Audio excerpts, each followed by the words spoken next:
Hello and a warm welcome to our channel. Today we're going to delve into the history and legacy of one of the world's most renowned clothing brands, Armani. We'll be exploring the inspiring journey of its founder, a man who came from humble beginnings as the son of a shipping manager to creating an empire that has left an indelible mark on the fashion industry. Giorgio Armani, the mastermind behind the brand, faced many obstacles on his path to success. However, his perseverance, dedication, and unwavering passion for fashion allowed him to create a brand that has become synonymous with luxury, elegance, and sophistication. From his first collection in 1975 to the present day, Armani has continuously pushed the boundaries of fashion, setting trends and paving the way for future designers. Today, it stands as a true testament to the power of hard work and determination. If you're new to our channel, we'd like to invite you to hit the like button, share this video with your friends and family, and subscribe to our channel to stay up to date with our latest content.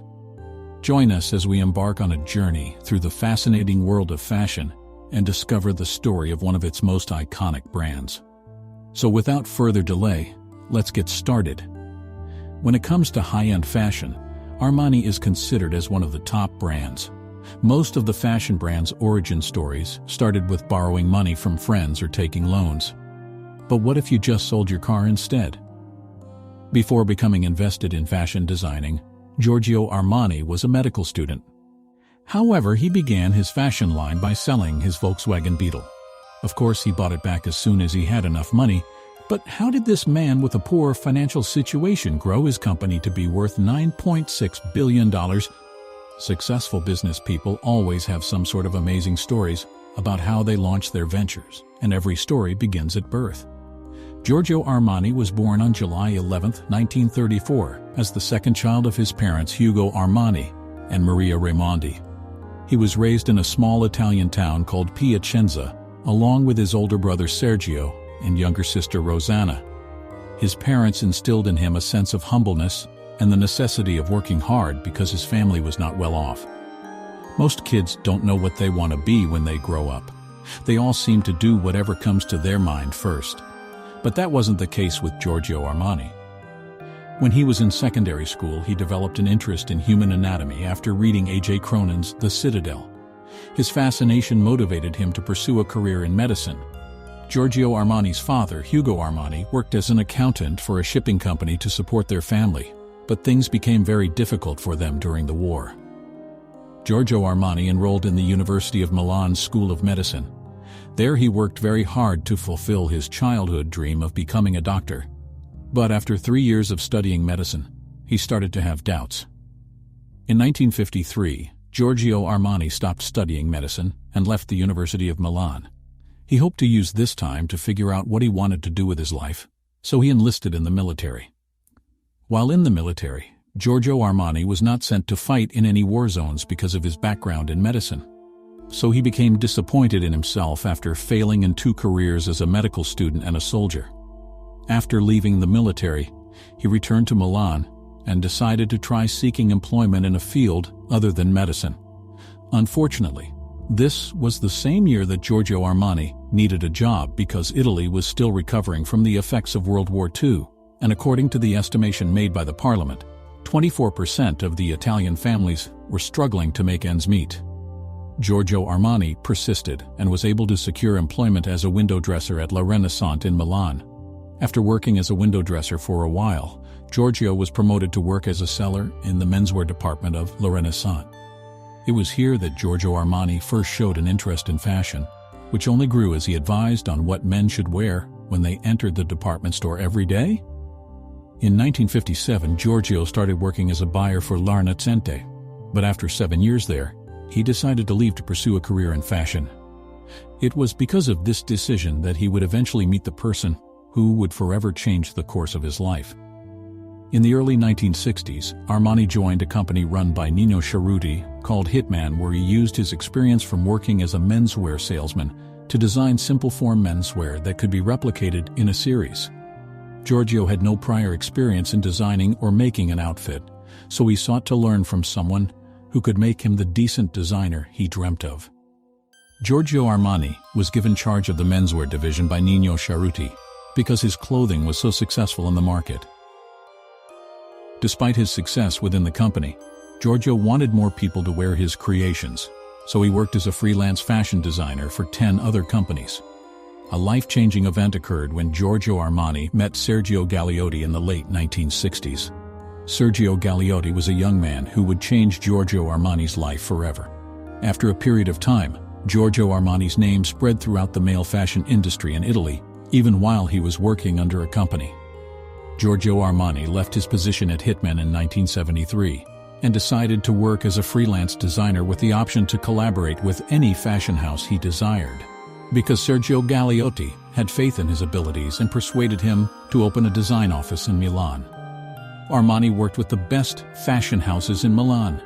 He created designs for Allegri, Begutta, Hilton, Seconds, Gabo, Montadoro, and Tondres.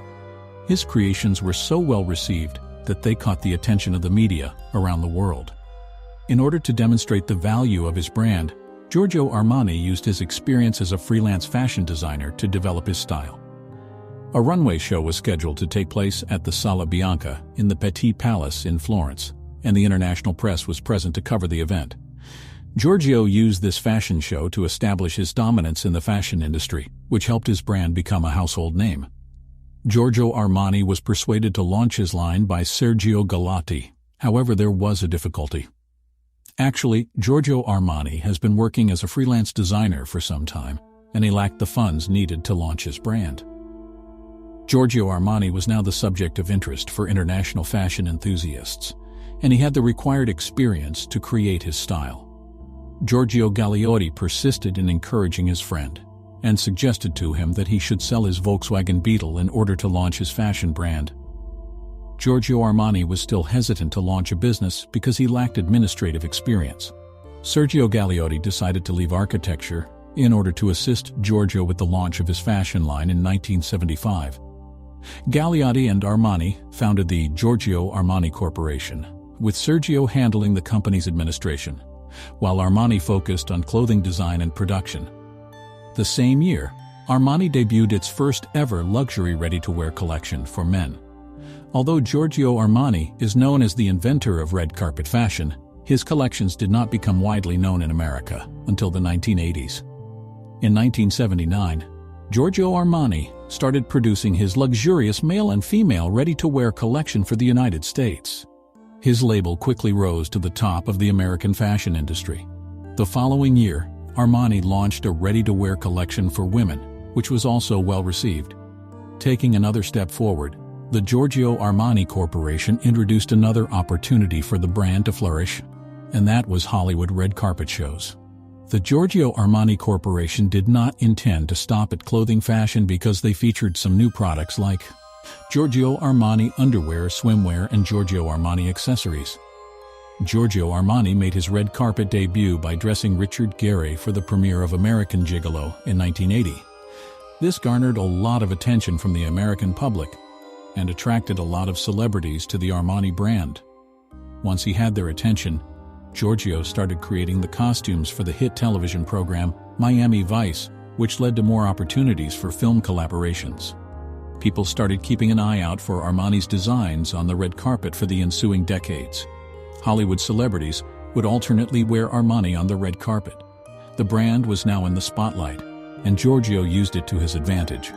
Thanks to the success of his business, other companies were taking a closer look at the Giorgio Armani Corporation. Giorgio used the attention of Hollywood and the rest of the world to his advantage and introduced the Power Suits business line. The fact that the collection included both male and female sections piqued people's interest. Armani was in high demand, and after the introduction of the underwear, swimwear, and accessories collections, the two of them found it difficult to keep up with the orders. The power couple used the success of the Power Suits to open the first Armani boutique in Milan. However, in 1985, Armani lost Sergio Galeotti to AIDS, and Giorgio Armani was devastated. Contrary to popular belief, Giorgio Armani returned to the company as its sole owner. He did a good job in the administration of the business and came up with fresh ideas to introduce the Armani brand to the younger generation. The Armani brand began as a fashion brand that produced ready-to-wear clothing. But even after Sergio's passing, Giorgio continued to broaden the company's geographic reach. This is the case in 2022, and now Armani is known throughout the world as a luxury fashion brand that extends to accessories, home furnishings, and perfumes. Giorgio Armani is one of the top fashion designers in the world, with a net worth of $9.6 billion and a net income of $90 million per year. Have you ever purchased an Armani product? What brand would you like us to cover next? Please give your answers in the comments section below. Be sure to like this video and check out our other videos.